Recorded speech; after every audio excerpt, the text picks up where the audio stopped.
Hi guys. So I just got home from watching the Super Mario Galaxy movie, and I was thinking about doing a little video talking about my thoughts on the movie, just kind of rambling. I wanted to write down some things, but I kind of forgot to do that. So instead, I'm just gonna try going at it for a memory. So, yeah, let's get started. So, I'm a huge Mario fan. I think I should get started with that. I've been playing Nintendo games since I was very young. I would say like 4 years old is when I started playing Nintendo games. I had this bootleg Nintendo console that had a bunch of NES games on it. So I've always loved Mario, and I watched the first movie in theaters when it came out, and I thought it was really fun. Um, but it's not exactly like a movie that I think about too much. I rewatched it with my dad once, and that was fun. But still, I enjoyed it, and that's what matters, I think. So I was excited to watch this movie. I tried to avoid any of the trailers outside of the first one, but Nintendo still graciously spoiled Fox McCloud appearing in the movie, which I thought, I think they dropped that tweet like a day or so before the movie came out, maybe 2 days before, and I just thought that it would have been way more fun if they didn't, because, well, I'm gonna talk about that in a second, why I think they shouldn't have revealed it the way they did.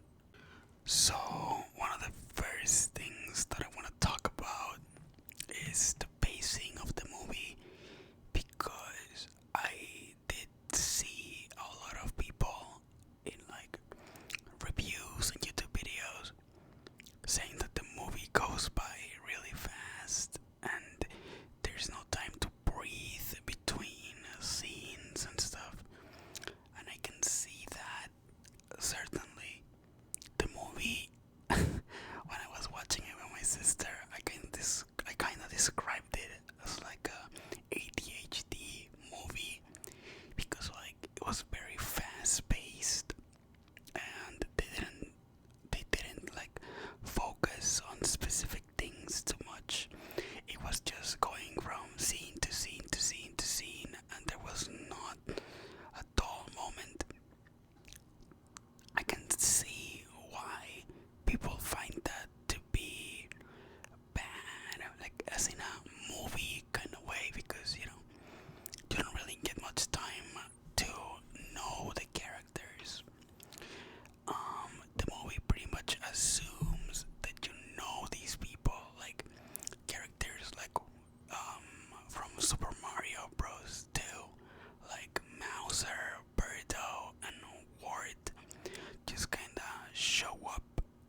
was great.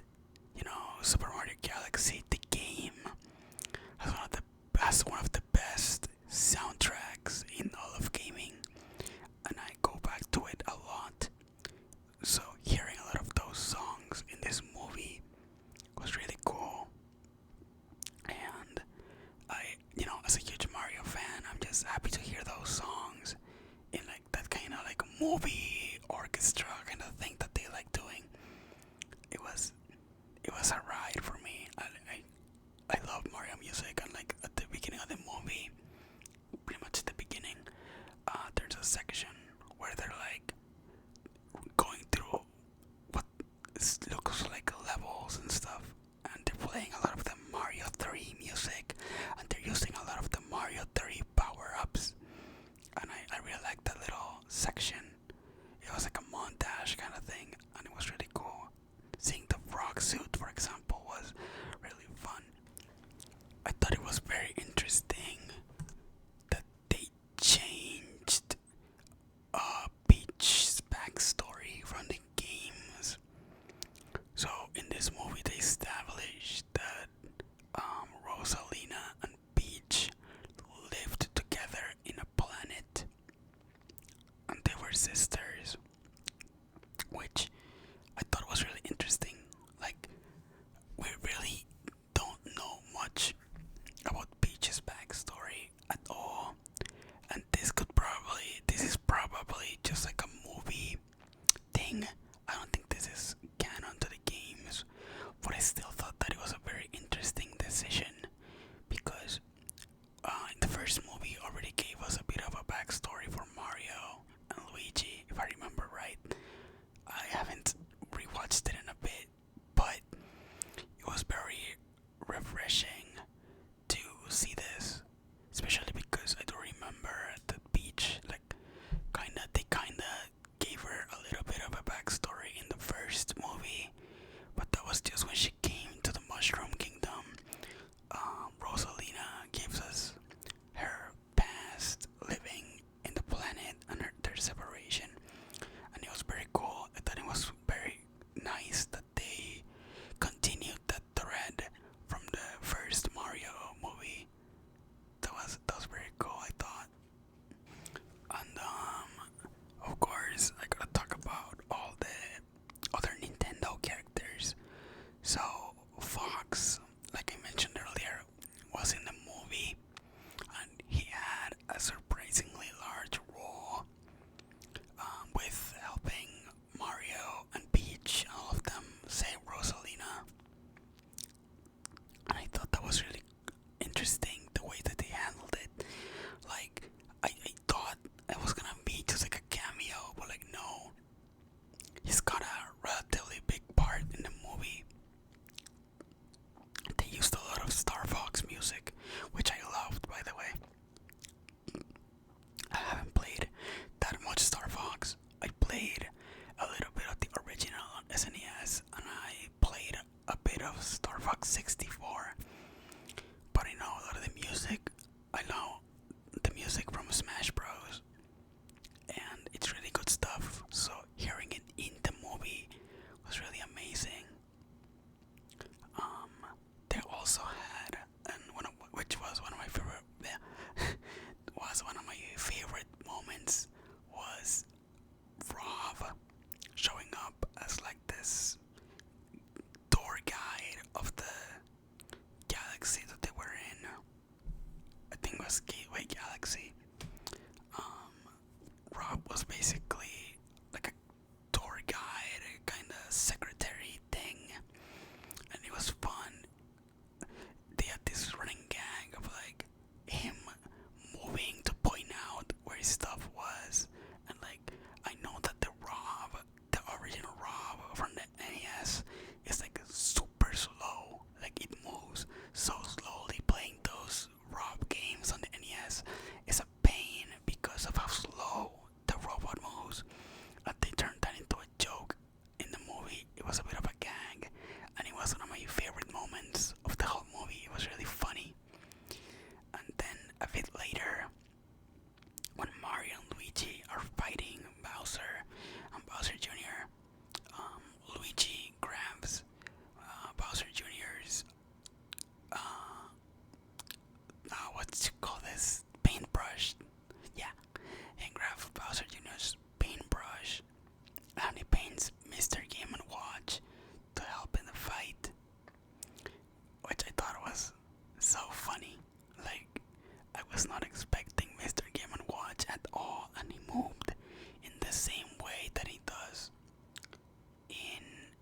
Smash Bros. And in the Game and Watch games. So that was really cool. And then also when Fox shows up before you see him, you also see the Pikmin arriving in Olimar's ship. I don't remember the name of it right now.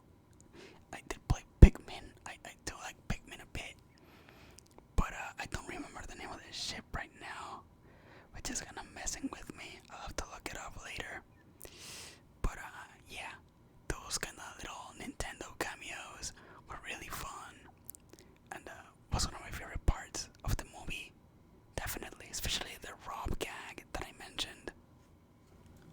Rosalina being just a damsel in distress was kind of disappointing, because I felt like, she's really cool in the games, and I feel like she should have done more. I genuinely think so. She just doesn't do much in this movie at all, which is very disappointing. But other than that, it was a pretty fun movie. Like I said, it's not like a 10 out of 10, but like if you go into it just expecting a fun kids movie with a bunch of Mario Easter eggs, I think you're gonna have a good time with it, because it's just, that's just what it is. It's nothing special. I you know I understand the criticisms that it gets, but like as a huge Nintendo fan, and like just someone who was going in just expecting to have some fun with Mario characters, I definitely got what I was looking for, and I had fun. It's a long movie at all, so you can just sit down and watch it and have fun, and that's that. A 6 or 7 out of 10 movie is still pretty decent.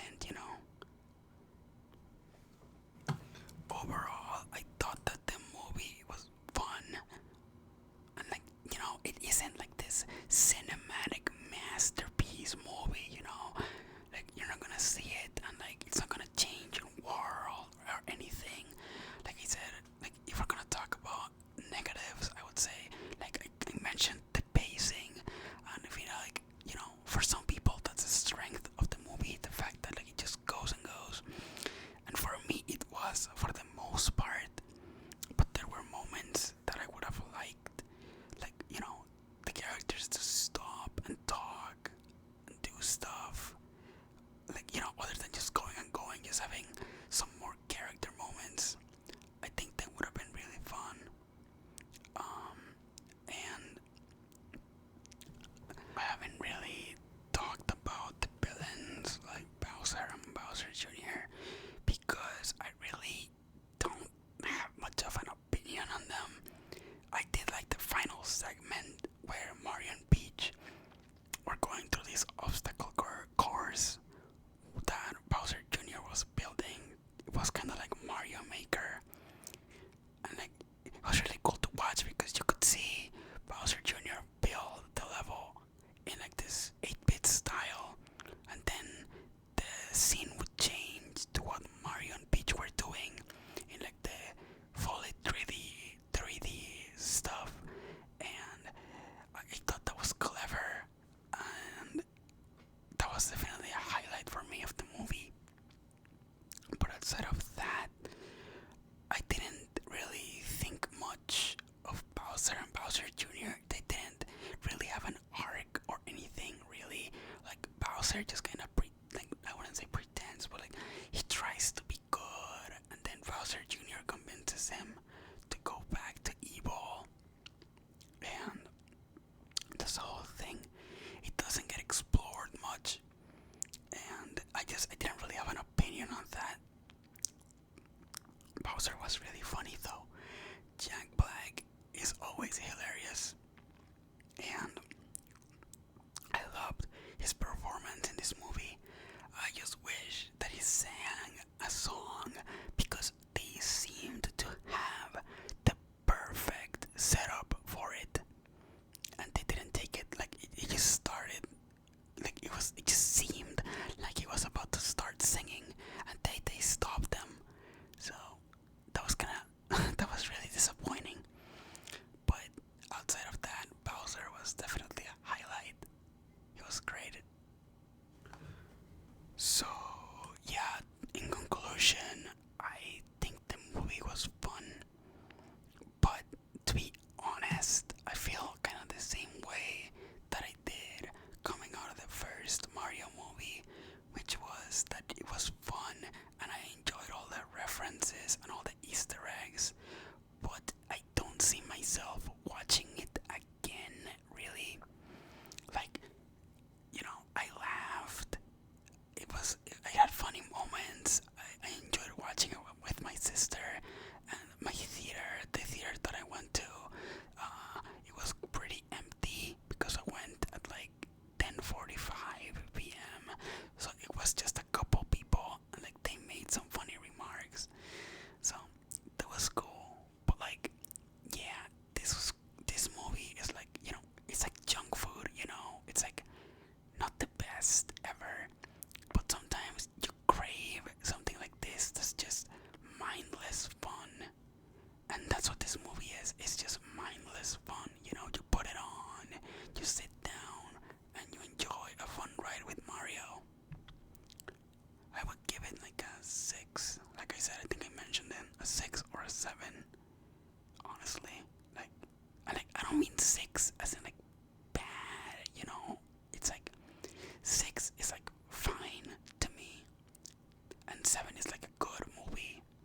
So it's not like great or a masterpiece, but it's good and it's fun, and I had fun. I enjoyed my time, and that's all I could ask for, really. So thank you guys for listening.